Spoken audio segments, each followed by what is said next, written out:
politiques à l'avenir vont-elles avoir des répercussions sur les questions économiques? Quelle est la position de la Russie par rapport à l'Ouest? Au Moyen-Orient, il s'est produit beaucoup de choses. Et cela a des répercussions sur l'économie mondiale, car c'est de là que vient la plus grande partie de notre énergie. Lorsqu'il y a des désastres, des affrontements au Moyen-Orient, les prix d'énergie augmentent. Et ces prix empêchent la croissance économique. Vous savez que l'économie mondiale est dans une période difficile. Ainsi, une déstabilisation au Moyen-Orient a des répercussions négatives. Hier, nous avons passé toute la soirée à évoquer la Syrie. Nous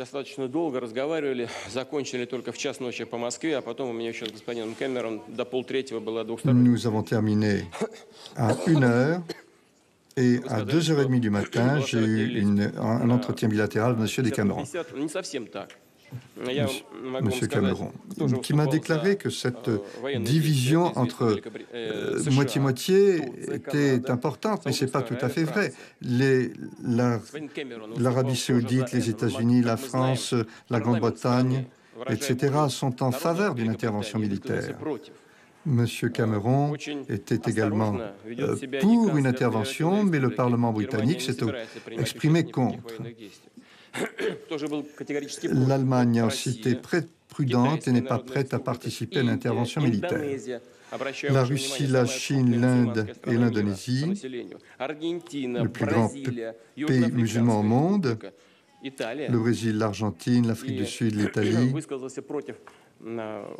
tous ces pays se sont exprimés contre une intervention militaire en Syrie.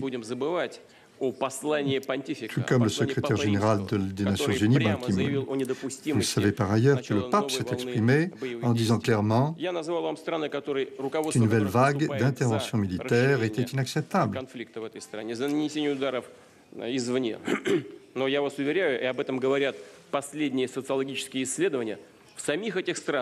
Je tiens à affirmer clairement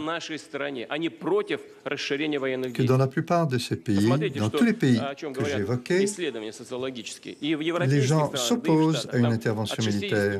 Les sondages des pays européens et aux États-Unis montrent que de 60 à 70% de la population s'oppose à une intervention militaire.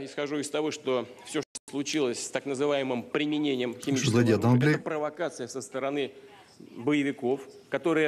que tout ce que l'on voit en matière de déploiement d'armes chimiques vient du côté des rebelles. Ce sont les rebelles qui sont responsables, qui cherchent à provoquer leur soutien à intervenir. C'est donc de la provocation. Ça, c'est la première chose. Deuxièmement, n'oubliez pas que l'utilisation de la force contre un État souverain,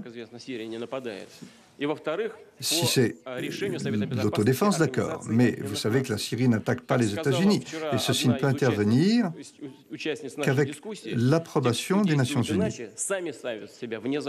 Comme l'un des participants l'a dit hier, ceux qui foulent aux pieds ces règles ne respectent pas le droit international. Les États-Unis. США про отношения. Я думал, что вы из США сами. Ну, ладно. Нет, я такая хитрая.